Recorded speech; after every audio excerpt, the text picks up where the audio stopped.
Aleluia. Pai Celestial, obrigado pela vida de Cristo Jesus. Obrigado, Pai, porque o Senhor está no nosso meio, nós sentimos a Tua presença.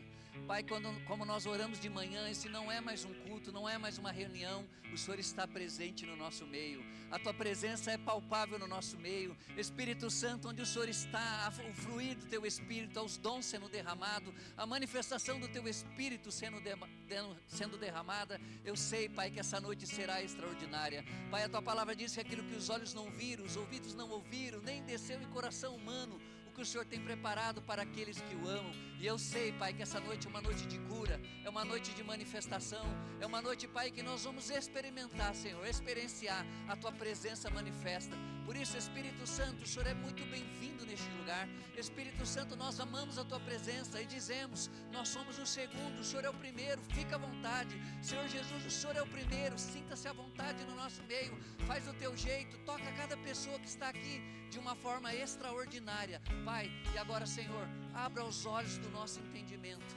Senhor, abra os olhos do nosso entendimento. E agora eu dou um comando a Satanás e seus demônios: solte cada mente que está aqui, Pai. Elas não podem ser presas, Deus, elas são livres, elas são libertas para receber a semente da Tua palavra e ter as suas vidas transformadas, em nome de Jesus, amém e amém.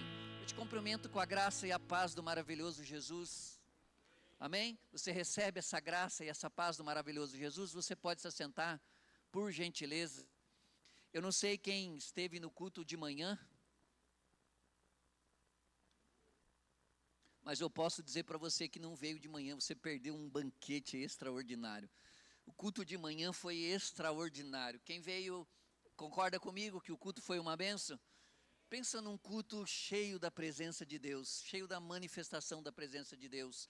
Meu irmão, não deixa o diabo te enganar, né, dizendo: ah, não, eu não preciso ir na igreja, eu posso assistir pela internet. Primeiro que culto você não assiste, culto você celebra. Você assiste futebol, você assiste cinema, você assiste outras coisas, culto não. Eu não vou na igreja assistir um culto, eu vou na igreja oferecer um culto, porque Deus está presente no nosso meio, e isso é extraordinário. Eu quero conversar com você nessa noite, e eu estou empolgado porque eu sei que Deus vai fazer coisas extraordinárias nessa noite. Mas o título da minha mensagem que eu quero conversar com você é: o amor perfeito revelado no Cordeiro de Deus. O amor perfeito revelado em Cristo Jesus. Amados, nós precisamos entender que até Jesus vir à terra, o mundo não sabia o que era amor. O mundo ainda não havia experimentado nenhuma fração do que era o amor.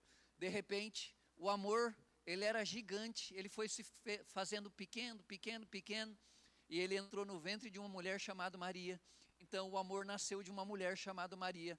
E o amor é uma pessoa chamada Cristo Jesus. Quem não tem Jesus nunca vai experimentar o que é amor, porque o amor é uma pessoa, o amor não é uma palavra, o amor é uma pessoa chamada Jesus Cristo de Nazaré.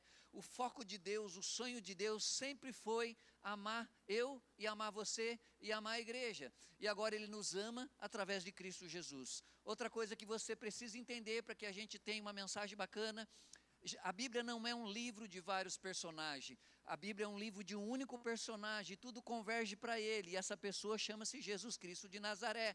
Amados, se eu e você não colocar o óculos de Cristo Jesus, nunca nós vamos entender a Bíblia. Se Cristo Jesus não for o óculos pelo qual nós lemos a Bíblia, nós nunca vamos entender a Bíblia, e vamos começar a falar coisas estranhas e que não faz sentido nenhuma, como por exemplo, né, é muito comum os pastores dizer: ah, Deus está no controle. E aí eu fico imaginando, Deus está no controle e uma criancinha está morrendo de câncer. Se Deus está no controle, Ele está matando essas crianças de câncer?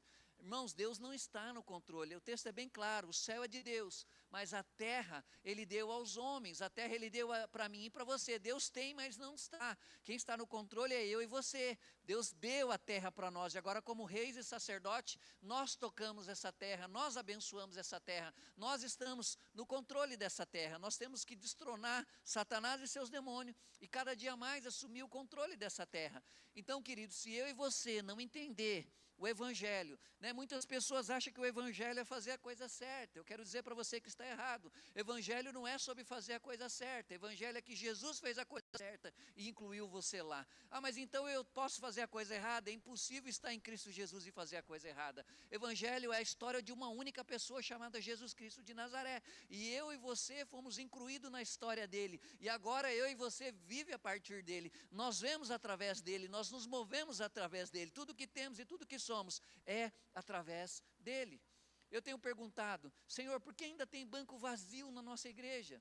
Eu não sei se isso incomoda você, mas isso me incomoda profundamente. Todo culto eu tenho vontade de chorar quando eu vejo os bancos vazios.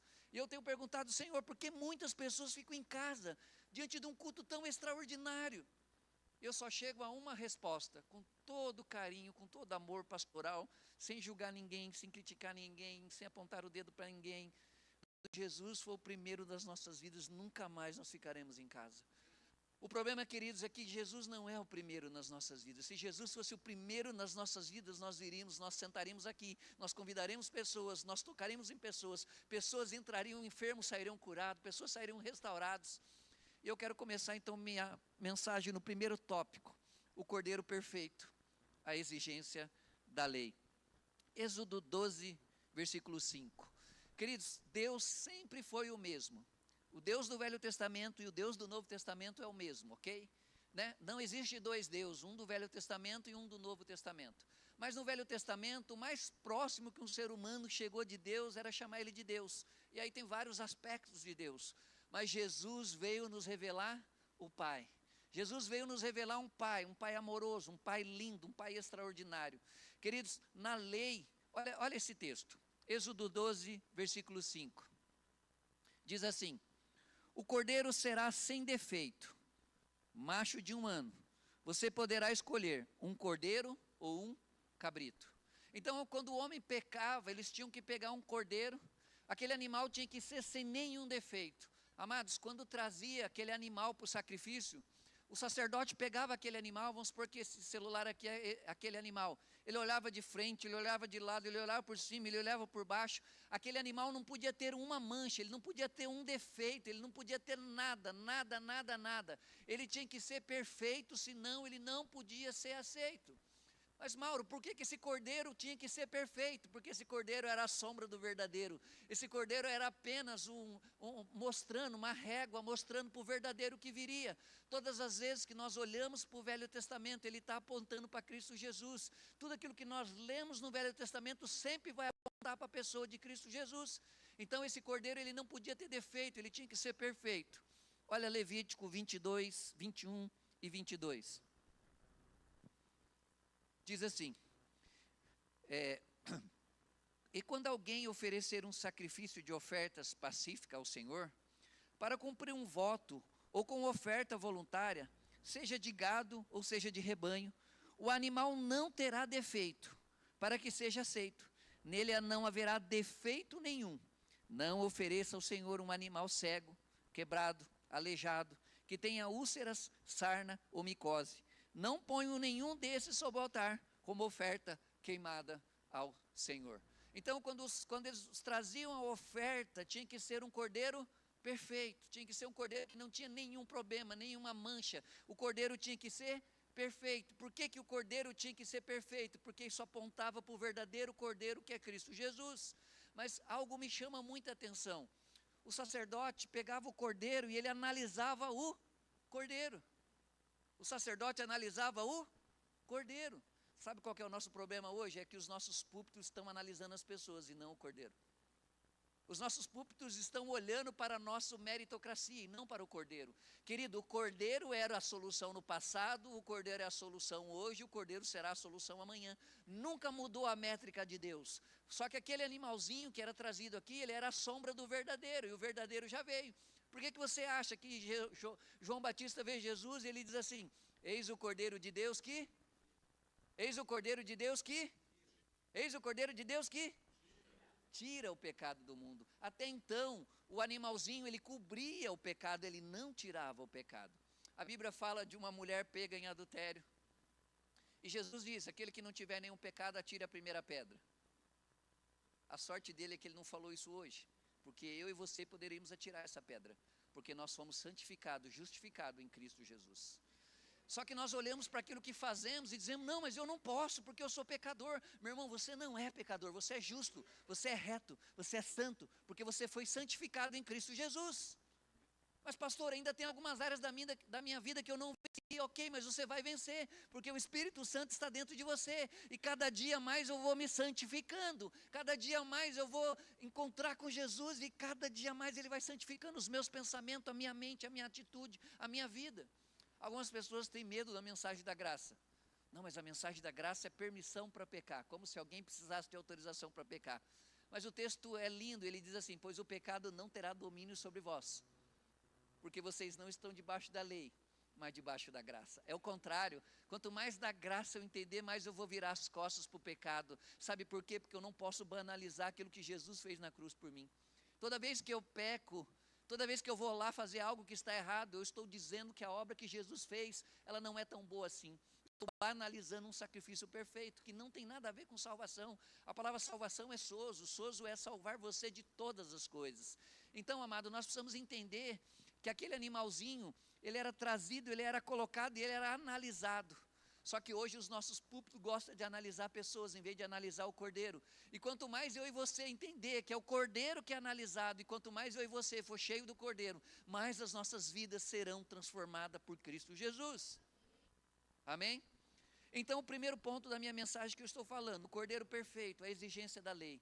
A lei, ela exigia que um cordeiro tinha que ser perfeito, não podia ter defeito nenhum, não podia ter uma mancha. E agora eu quero falar do segundo tópico da minha mensagem. Jesus, o cordeiro analisado e aprovado.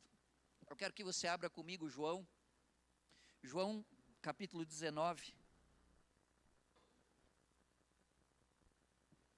Amém? Vocês estão concordando? Eu sei que essa mensagem dá um nó na cabeça de algumas pessoas, porque elas estão focadas nelas mesmas. O segredo nunca foi eu e você, o segredo sempre foi o cordeiro. O Pai sempre analisou o cordeiro. Olha que interessante, versículo 4. Pilatos saiu outra vez e disse aos judeus: eis que eu apresento a vocês, para que saiba que não encontro nele crime algum. Jesus está para ser crucificado, Pilatos olha ele na cruz e ele diz assim: ei, deixa eu dizer uma coisa para vocês, eu não estou vendo nesse homem crime algum. Eu não estou vendo nesse homem culpa nenhuma. Pilatos estava dizendo: ei, escuta, esse homem é inocente, esse homem não tem culpa, por que vocês estão querendo crucificar esse homem? Eu não vejo nele culpa alguma. Versículo 5. Então Jesus saiu, trazendo a coroa de espinho e o manto de púrpura. Pilatos lhe disse: eis o homem. Quando viram Jesus, os principais sacerdotes e os guardas gritaram: crucificam-o, crucificam-o.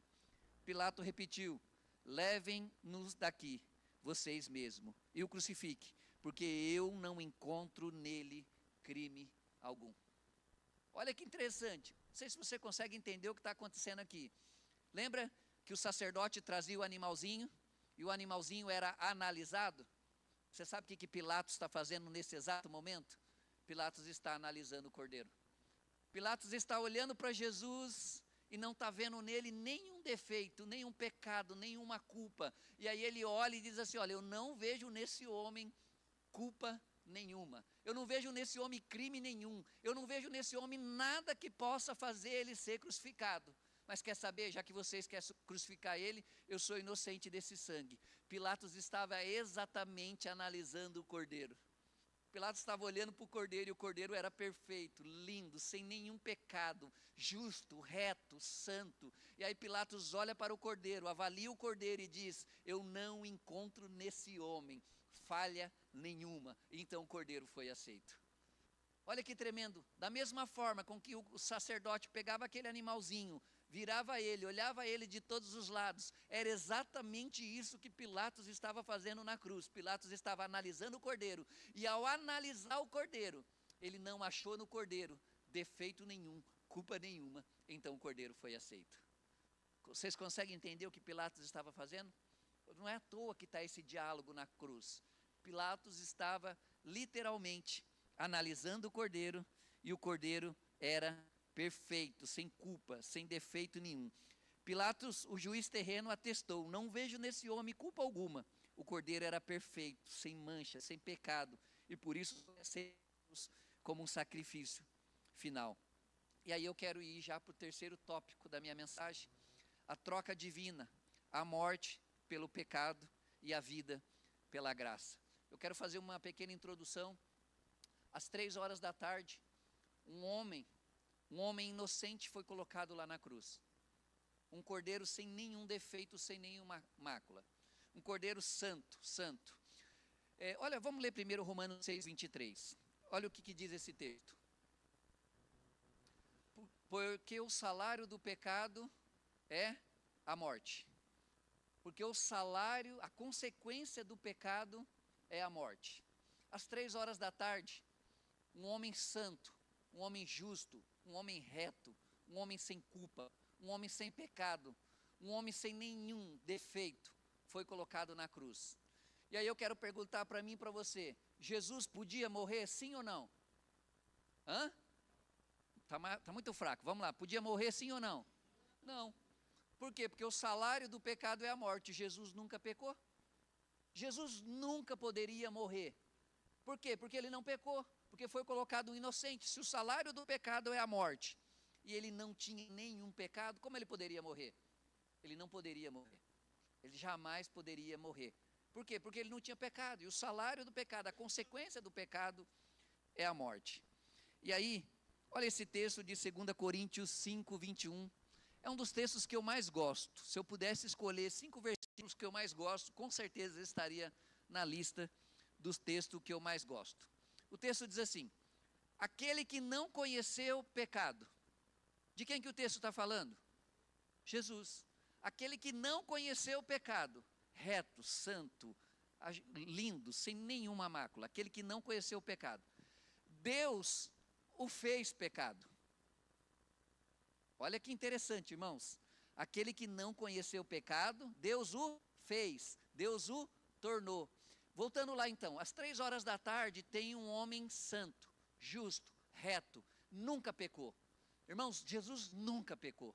Às 3 horas da tarde tem lá um homem justo, reto, santo, sem nada, sem um escorregão, sem nada. E aí, esse texto diz: aquele que não tenha pecado, Deus o tornou pecado. Então, às 3 horas, Jesus morre a primeira morte. Qual morte é essa? É a morte espiritual. Deus pega o meu pecado, Deus pega o teu pecado e ele põe sobre Jesus. Jesus é pecador porque pecou? Não. Jesus é pecador porque ele assumiu o meu pecado e o teu pecado. Jesus não pecou, mas o Pai pegou o meu pecado, pegou o teu pecado, pegou o pecado de toda a humanidade e colocou sobre Jesus.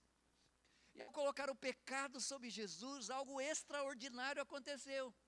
E o que é, Mauro? Jesus trocou de lugar com você. Você sentou no lugar de Jesus e ele se assentou no seu. Jesus assumiu todo o meu pecado e o teu pecado, mas uma vez que ele assumiu o meu pecado e o teu pecado, ele me fez inocente. A hora que ele assumiu sobre ele o meu pecado e o teu pecado, ele fez eu e você completamente inocente. Completamente inocente, aquele que não tinha pecado. Deus o tornou, Deus pegou o meu pecado, o teu pecado e colocou sobre Jesus, para que nele nos tornássemos justiça de Deus. E o que é justiça? Justiça é o estado perfeito. Justiça é uma posição, e ele já colocou você na sua posição, numa posição chamada justiça. É por isso que quando você faz aquela oração: Senhor, tem misericórdia de mim, que sou cego, pobre, nu, ele não sabe o que você está falando, porque se o que você está falando for verdade, o que Jesus fez é mentira.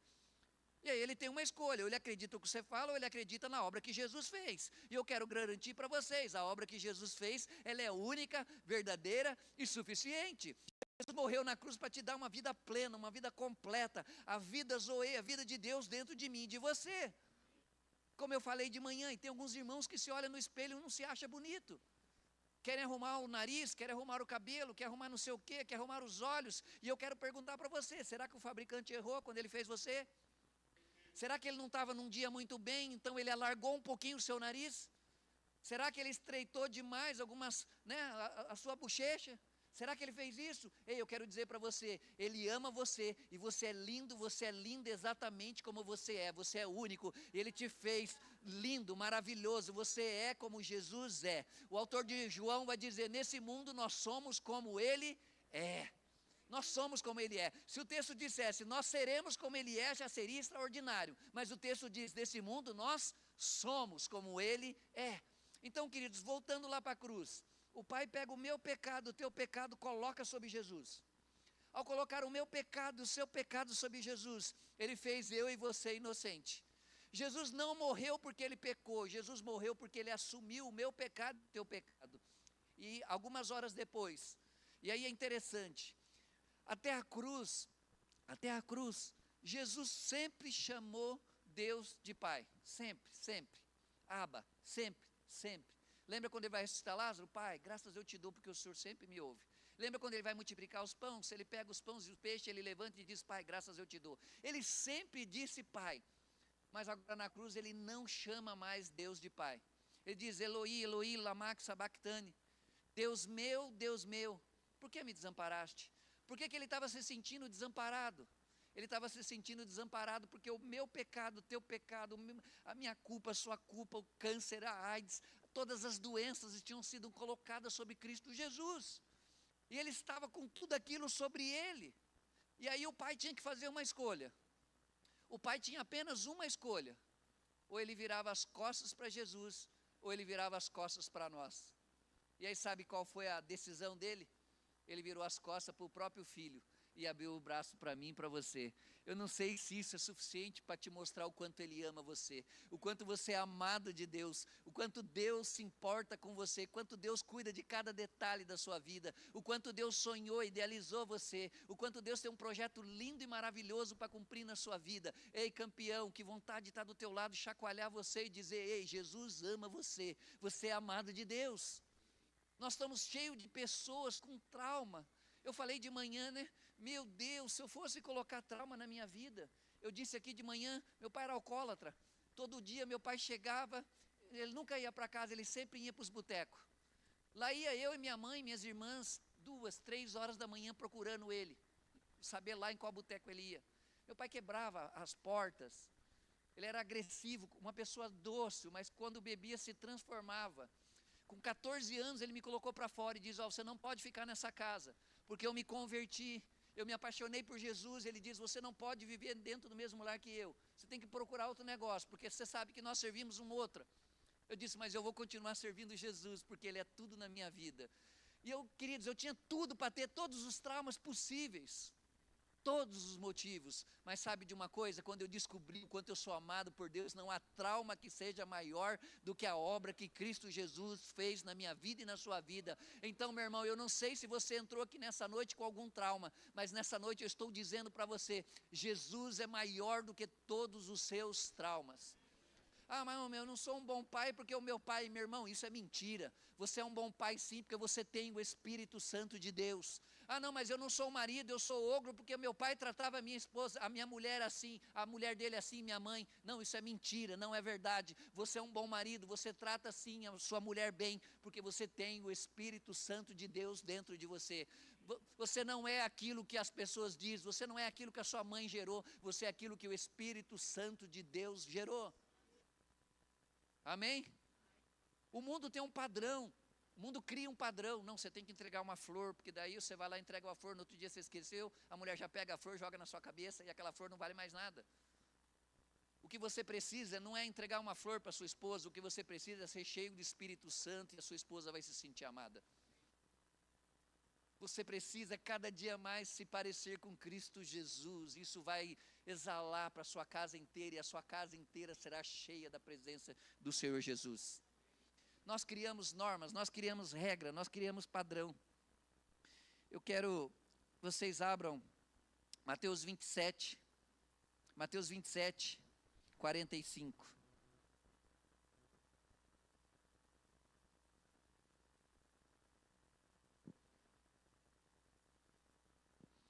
Eu vou ler o 45, 46 e 50. Desde o meio-dia até 3 horas da tarde, houve trevas sobre a terra. Por volta das 3 horas da tarde, Jesus clamou em alta voz e disse, Eli, Eli, lama sabachthani, que quer dizer, Deus meu, por que me desamparaste? E Jesus, clamando outra vez, em alta voz, entregou o seu espírito. Olha que interessante, Jesus, ele chama o Pai de Deus, para te dar a oportunidade de chamar Deus de Pai. E agora eu e você temos um Pai celestial, um Pai amoroso, um Pai que cuida de nós, um Pai que nos ama com amor incondicional. Ei, queridos, eu creio que está vindo da parte de Deus um liberar de pessoas que serão amadas por Deus, pessoas que sabem que são amadas por Deus. E por que isso é importante? Porque quanto mais você entender que você é amada por Deus, menos você precisa de um amor de outras pessoas. Quanto mais você entender que Ele te ama, menos faz sentido você esperar o amor de qualquer outra pessoa que não seja dele. Porque vamos falar a verdade, tem umas pessoas que é complexa. A Bíblia diz, se possível, seguir a paz com todos. Olha que interessante, se possível, seguir a paz com todos. Porque tem uma turma que não tem jeito, André. Tem umas encrencas que não tem jeito. Se possível, seguir a paz com todos, né? E aí tem uma turma de, mas eu não vou mais na igreja. Por que você não vai? Não, porque o irmão não gosta de mim. Não vou fazer mais porque o irmão, porque não sei o quê, porque não sei mais o quê. Meu irmão, você é um bebê, minha vontade é pegar uma chuquinha e enfiar dentro da sua boca. Você é um bebê, você precisa crescer. Você é amado por Deus e ponto, não importa quem te ama ou não. Quem devia te amar já te amou e você tem o amor de Deus dentro de você.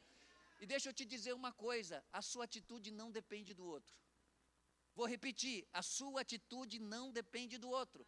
Sabe por que nós reagimos? Sabe por que nós estamos no controle? Não é Deus que está no controle. Se nós estamos no controle, nós servimos porque servimos a Deus. Agora, se nós somos o primeiro, nós esperamos o tapinha nas costas. Alguém tem que ir lá e dar um tapinha nas costas.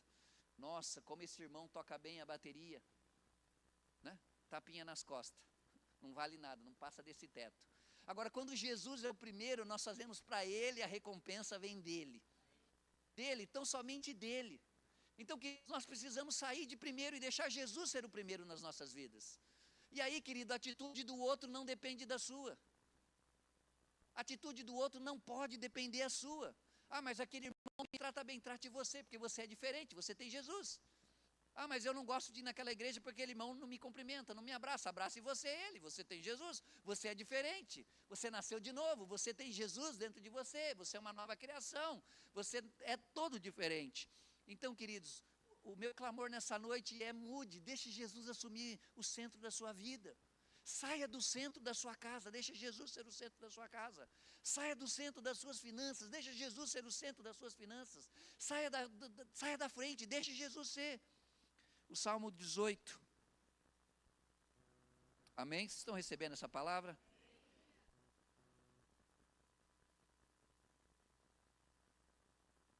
É impressionante, eu como pastor vejo pessoas tão frustradas com o ser humano, né? Outro dia, estou lá na minha sala no hospital, um irmão chegou lá e falou para mim, eu não sei se Deus me chamou. Eu falei, mas por que, meu irmão? Não, porque eu tenho uns irmãos se levantando contra mim. Eu falei, você não dá risada?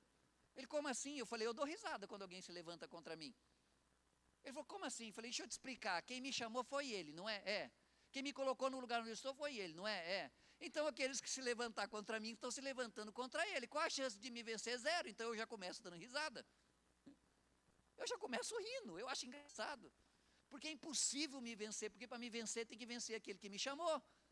Ei, meu irmão, estão te perseguindo lá onde você trabalha? Dê glória a Deus. Perseguiram Jesus, perseguiram os apóstolos, mataram todos os discípulos. Você acha que você é diferente? Agora, se não estão perseguindo você, é porque você está andando segundo o padrão do mundo. Você faz exatamente o que eles fazem, não vão perseguir você nunca. Você é o crente Jonas, tem que jogar você no mar para a tempestade calmar.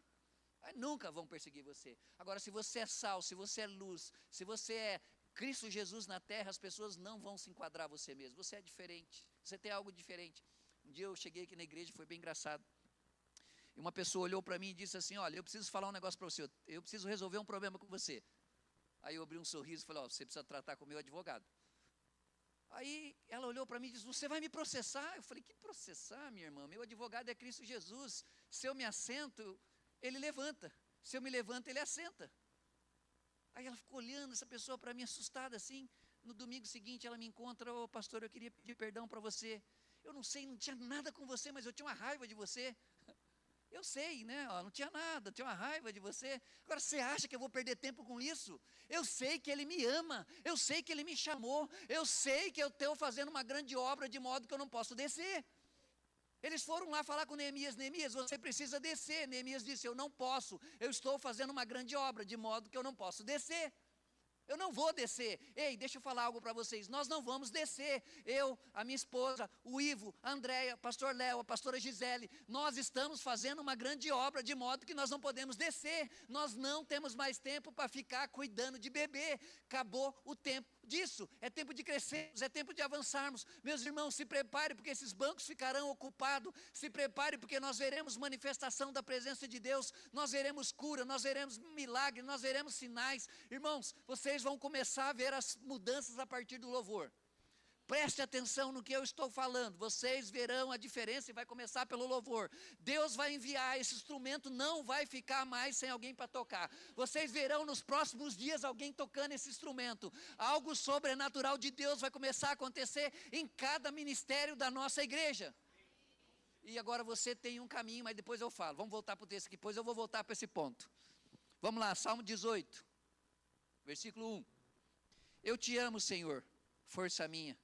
O Senhor é a minha rocha, a minha fortaleza, o meu libertador, o meu Deus, o meu rochedo em quem me refugio, o meu escudo, a força da minha salvação, o meu alto refúgio. Invoco o Senhor digno de ser louvado e serei salvo dos meus inimigos.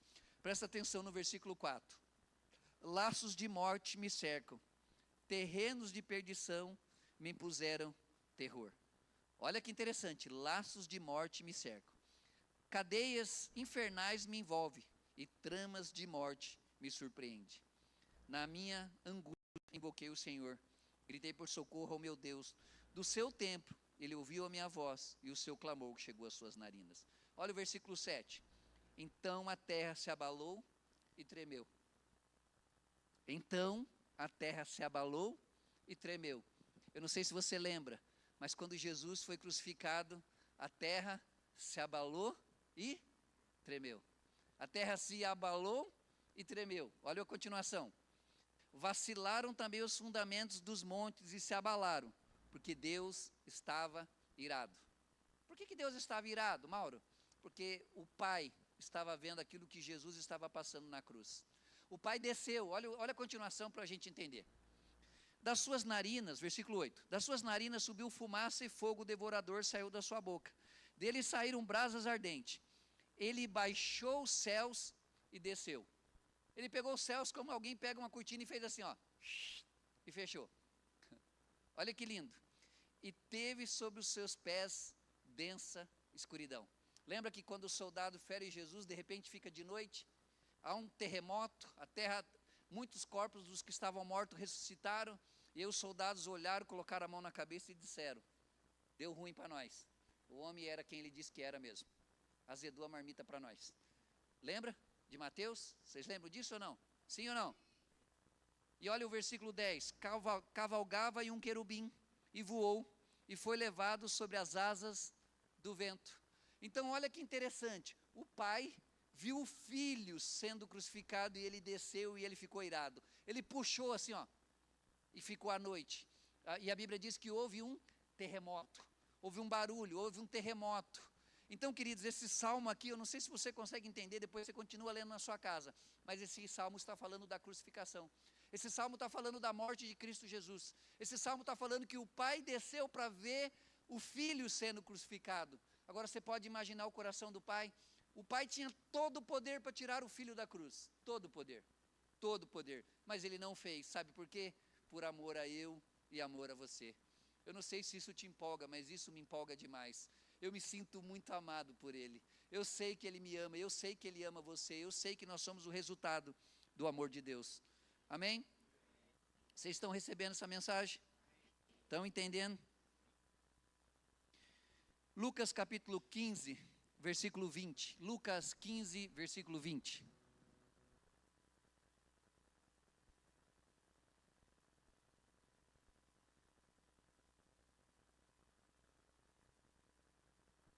Esse texto fala da parábola do filho pródigo.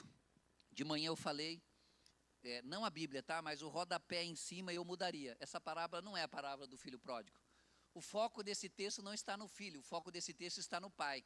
A Bíblia diz que ele foi perdido e foi achado.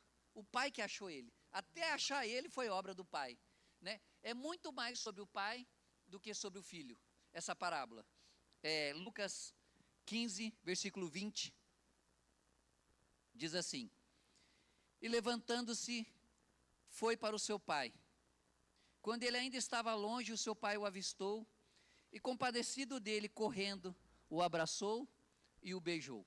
Deixa eu contextualizar você. Esse filho chega para o pai e diz: pai, me dá a minha parte da herança. Naquela época, quando um filho chegava para o pai e pedia a sua parte da herança, ele estava dizendo: pai, eu quero que você morra. Era uma vergonha. Um filho adulto jamais podia pedir a herança do pai. Hoje os tempos mudou e tem muitos filhos que estão torcendo para os pais morrer para assumir a herança dele. Mas naquela época não era assim. Quando um filho chegava para o pai e dizia: pai, me dá a parte da herança, era uma vergonha, era assim algo assim assustador. Mas o filho chegou para o pai e disse: pai, me dá a parte da herança. E aí a Bíblia diz que ele foi viver uma vida longe da casa do pai. E longe da casa do pai ele perdeu tudo o que tinha. E de repente ele começa a se alimentar das bolotas, dos porcos. E aí ele lembra e ele diz: puxa vida, quantos trabalhadores do meu pai, né, tem muito melhor do que eu, e eu estou aqui comendo bolotas de porcos. Então eu voltarei para o meu pai e direi: pai, eu pequei contra ti, eu não sou digno de ser chamado seu filho, trata-me como um dos seus servos, como um dos seus criados. E aí, olha a cena, irmãos, presta bastante atenção na cena. O filho então se arrepende, ele volta. Quando o pai vê ele, naquela época, para a gente entender a Bíblia, nós precisamos entender a cultura judaica. Na cultura judaica, um homem adulto nunca podia correr. Por quê? Porque ele usava, né, naquela época, como se fosse um vestido. Então você imagina um homem com um vestidão daquele correndo? Na tradução judaica, era uma vergonha. Um homem nunca podia correr, nunca podia sair correndo ao encontro do filho. Mas olha que interessante, quando aquele pai, ele vê o filho, ele sai correndo, ele quebra todos os protocolos e ele sai correndo. E ele vai e ele abraça o seu filho. E o filho passa despercebido. O pai chamou para ele toda vergonha. E o filho passou despercebido, ninguém prestou atenção. Porque o pai saiu correndo e ao correr, o pai atraiu toda a vergonha para ele. Eu não sei se você está entendendo onde eu quero chegar, mas quando Jesus foi na cruz, ele atraiu toda a vergonha, toda a culpa que era minha e sua sobre ele. E eu e você passamos despercebido. Eu e você passamos ileso. Ninguém viu, porque o pai chamou sobre ele toda a minha culpa e toda a sua culpa. Atraiu sobre mim e atraiu, ele tirou de mim, tirou de você. E ele assumiu a minha culpa e a tua culpa. Então aquele filho volta e ninguém percebeu, porque o pai chamou sobre ele toda vergonha. E eu quero perguntar para você: você entende o quanto Deus te ama? Você entende o quanto Deus olha para você e que você é importante? Você entende o quanto Deus olha para você e vê em você uma pessoa extraordinária, uma pessoa maravilhosa? O quanto Deus olha para você e Ele te ama exatamente como você. Nós somos aqui aí umas 30, 40 pessoas e cada uma é diferente da outra. Cada pessoa tem uma característica diferente, cada pessoa tem um dom diferente, cada pessoa tem um chamado diferente. Isso é igreja, um com dom, um com talento, e a gente vai se ajuntando, e esse ajuntamento traz uma igreja extraordinária. Eu gostaria de convidar você a ficar de pé.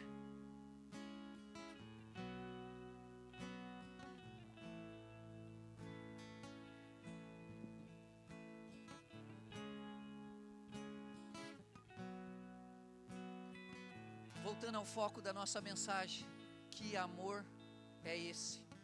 Que amor é esse de Deus ao ponto de nos amar sem pedir nada em troca? Que amor é esse que olhou para nós e nos amou, entregou a vida por nós? Que amor é esse que deu e não pediu nada em troca? Que amor é esse que continua nos dando? Que amor é esse que olha para nós e diz: ainda que você for infiel, eu continuo fiel para não te perder?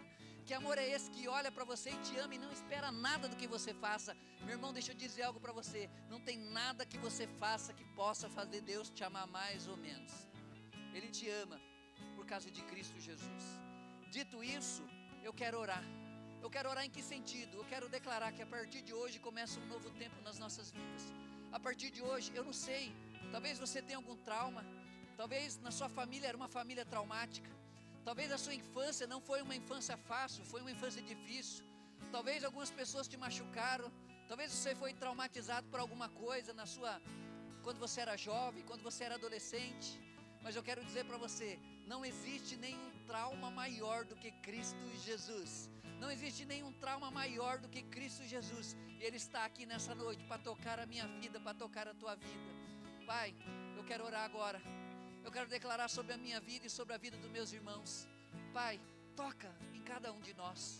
Pai, eu sei que o Senhor nos ama com amor incondicional. Eu sei, Pai, que quando o Senhor nos chamou, o Senhor nos escolheu exatamente como somos. Somos pessoas tão diferentes. Pai, pessoas que muitas vezes não prestamos nem atenção. Pai, pessoas que vêm no culto só para cumprir uma obrigação. Pessoas que vêm aqui e entram, Pai, e saiam daqui. Deus, elas não ouvem uma mensagem daquilo que está falando, porque tem tantas coisas mais importantes do que ouvir a Tua palavra. Mas, Senhor, mesmo assim o Senhor continua amando essas pessoas. Mesmo assim o Senhor continua olhando para essas pessoas e valorizando. Pai, eu quero declarar, a partir de hoje, começa um novo tempo na nossa igreja. A partir de hoje começa um avivamento, Pai. Pai, pessoas vão se despertar. Pai, eu quero declarar, pessoas vão se despertar. Haverá um despertar na nossa igreja, Senhor. Pai, os ministérios ficarão ocupados. Não haverá pessoas sentadas no banco reclamando, murmurando. Não existirá pessoas, Senhor, que virão na igreja, sentarão, porque todos terão prazer em servir ao Senhor. É o Senhor que nós estamos servindo. Pai, nós não fazemos para homem, nós não fazemos esperando um tapinha nas costas. Pai, nós não fazemos porque alguém vai nos procurar e dizer, nossa, que legal esse trabalho que você fez. Nós fazemos porque é Cristo Jesus que nós servimos. E eu quero declarar, Pai, toca, Senhor, nas finanças. Pai, toca nos casamentos. Pai, toca nas famílias. Pai, toca nos lares aqui representados. Pai, eu quero declarar, começa a partir de hoje um novo tempo. Meu irmão, Jesus não foi na cruz para te dar uma vida meia boca. Jesus foi na cruz para te dar uma vida extraordinária. E a partir de hoje, eu declaro, começa essa nova vida. Começa essa nova vida hoje. Hoje. Nessa noite Deus está curando algumas pessoas. Eu não sei quantas, mas você tem tido muita dor nas pernas. Chega um horário do dia, você tem muita dor nas pernas. Jesus está curando você. Ei, receba a cura agora em nome de Jesus. A partir de hoje você não terá mais essas dores na perna. O Senhor está te curando. É o melhor, Jesus já te curou há 2000 anos atrás. E agora você só recebe a cura que Jesus já te deu. Pai, toca agora. Espírito Santo, visita agora cada irmão. Espírito Santo, visita as empresas. Espírito Santo, visita os ministérios. Espírito Santo, toca em cada pessoa que está aqui. Pai, obrigado por cada irmão, cada irmã. Deus, esses irmãos têm feito com zelo. Esses irmãos têm feito com carinho. Esses irmãos têm feito com vocação. Pai, pessoas que nem aparecem, pessoas que ficam nos bastidores, pessoas que ficam lá do outro lado, dando aula para as crianças, pessoas que estão lá na mesa. Pai, pessoas que estão, Deus, sem nenhuma pessoa vendo. Mas eu quero declarar, o Senhor Jesus está vendo essas pessoas. E a Bíblia diz que Ele tem a recompensa para cada um. E eu quero declarar, Senhor, há uma recompensa. A recompensa na graça. Eu quero declarar a partir de hoje. Senhor, Espírito Santo, eu vejo coisas sendo derramadas sobre a nossa igreja. Eu vejo mistérios, milagres sendo derramados. Eu vejo pessoas entrando. Eu vejo pessoas entrando e ocupando essas cadeiras. Eu vejo um novo tempo sobre a comunhão cristã Abra em Maringá. Pai, eu chamo a existência isso. Eu declaro que é assim. Pai, eu declaro, Senhor, sobre os nossos jovens. Alacanta lama, dalabasui kalamanarabai. Yakatoraba, decanta lá, Ichurianda, lacola, manalamanarabai. Aqueles que estão na frente dos jovens, não se preocupe com quantidade.